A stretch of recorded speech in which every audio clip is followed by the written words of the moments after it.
Robert Zombie's The Munsters is a movie that you can watch right now on Netflix. If I could sum this movie up, I would say that it's a tragedy. But a tragedy has at least 3 acts, and for something about vampires, it sure doesn't have any stakes. It's not like The Munsters really needs any bulldozing the town to build a parking garage plot lines to hold itself up. But I've rewritten this script 4 times now to try and explain my feelings and thoughts on this movie, and decided that it's okay to be a little mean as a treat. There is care and heart and a jovial tone that surrounds the Munsters movie. I do genuinely believe that with the budget given, Rob Zombie has done his best to attempt to recapture the campiness of a 1960s sitcom/children's show. But even though this boat is cute, it's got huge goddamn anchors weighing it down. The visuals of this movie are like watching a giallo film through a Coke bottle. An overabundance of bright colors transposed over scenes in an attempt to complement them makes it less visually interesting and more like these characters live in a Razor keyboard. It's too much at times, and while I can respect the choice of style over substance, I will disrespect 3 things: the transitions, the constant Dutch angles, and the use of impact font. I would even go as far to say that making the whole thing black and white like the very end of the movie would make everything more enjoyable, because then I could point at the screen and yell, "Just like 1960s Munsters!" And like the 1960s Munsters, this feels like the content of a 20-minute sitcom episode stretched out to almost 2 hours. The pacing is horrible and things just happen. I do understand that this is a PG affair, but I rebuke the idea that this movie was made for children, because even as an introduction to the Munsters, you still will walk away without knowing anything about the family other than the fact that by the end they are a family, and there's no 5 to 10-year-old on this earth that knows who the Munsters are. So it's really important to make a good first impression. I'll do a quick summary of the events of this movie. For those who want spoilers, then go right ahead, keep on watching. For those who don't want spoilers, go and watch the 2 hours of the Munsters movie, and then come back here, right here, and either be really, really mad at me or nod your head with your fingers under your chin and say, yeah, all right, yeah. The Munsters movie 2022 goes as follows. Herman Munster is brought to life. Sherry Moon Zombie immediately falls in love with him. They get married. Grandpa loses his castle because of some witch lady who loved him, and because Herman is an idiot, I guess. The Munsters then move to America. Herman Munster gets $1 million for being epic. Then the movie just kind of ends. No Eddie Munster, no more time in America, just, hey, movie's over. They got $1 million. They're happy now, I guess. They were happy before, but they were a little sad because they lost the castle, but they're happy again. Don't worry. It's all back on track, baby. I mean, it is a prequel, but I learned nothing about these characters except that they are the Munsters. They are monsters. And now they live in a big, scary house.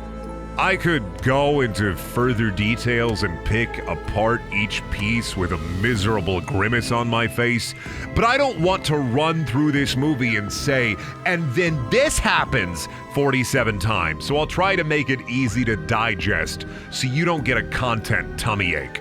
I genuinely believe that this movie was held back by its excessive campiness, and I look at a competing series that does something similar without being obnoxious, like the Addams Family movies. Of course, I'm speaking about the 90s movies because I haven't seen the CGI cartoon movies, and I assume that those are middling to horrible to maybe okay, and I don't know enough about them to really pinpoint that, so I'll stick to the 90s movies. And I will say, to Mr. Zombie's credit, those 90s Addams Family movies were made on a much higher budget, and it was the 90s, so it was really, I guess, cool to get weird with it. You don't need to know how Morticia and Gomez met. You just know that the dude is a freak for his wife, and they love being freaky together. The fun in those original 90s movies was also directly inspired by the original show. You take these creepy characters and have them try to live an everyday American life, and the friction that comes with that creates the fun. The Munsters movie just doesn't push these characters far enough out of their comfort zone to make me interested. For 80% of the movie, while they're plodding around Transylvania or the 5 minutes they're in Paris, if you took away the fact that they're monsters, it would be just as dull. Some tall green dude makes cheesy jokes as a vampire lady laughs and claps her hands and shits her pants. It really is just brutally boring how hard it tries to make you interested in these characters by just having them be cheesy caricatures. It sucks. Haha, vampire joke. A part of me really does feel bad that I disliked and kind of hated this movie as much as I did. I really, truly went in with an open mind, wanting to like it, maybe even love it. Jeff Daniel Phillips is a great Herman Munster. And really the only reason I could finish this movie is because in a better Munsters movie, he could be a star. Daniel Roebuck as the Count, aka Grandpa Munster, is also wasted, as he's just there to be grumpy and hate Herman, and even his half-assed attempts at trying to pick a better husband for Lily are kind of passably entertaining, but never really hit the mark because, like I mentioned, they're just really half-assed. There's also the plot werewolf brother of Lily, who is a gambling guy, I guess, and he owes money to a witch so that there can be some semblance of drama involving the castle getting stolen. But the payoff to that is the aforementioned Herman becoming a millionaire because he's so epic. So really, I can barely spare a brain cell to his performance. He's there, he moves the story along, and then he's gone. Sherry Moon Zombie is also there. I at least thought in some dark little corner of my brain that, hey, Rob Zombie makes music. And I like Dragula, so maybe I'll at least hear Dragula and get a tiny sip of dopamine for my parched soul. But no, the music in this movie sounds like it was ripped from a YouTube video that involves Spider-Man getting Elsa pregnant, aside from one good Herman moment where he just repeats his cheesy comedy lines while a cool guitar riff is playing. Like I said, there is some heart or soul to this movie. It felt like the actors were having fun, and that's something positive that I can say about the Munsters movie.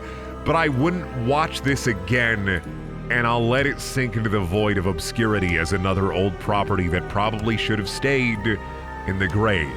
If you asked me for a number to give this movie so that you can look at the number and go, wow, that's a number, I'd say it's a 4 out of 10 on my Brendaniel scale. The mediocrity of the Munsters movie murdered my mind and made me mean. I'm sorry, Rob Zombie. House of a Thousand Corpses is fun. I like that one.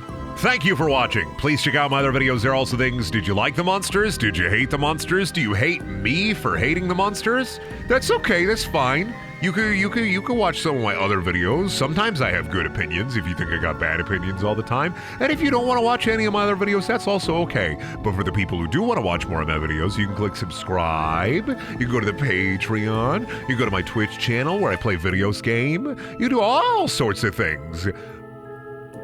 But I wouldn't recommend that you watch the Munsters movie. Because I did. And I'm a worse person for it.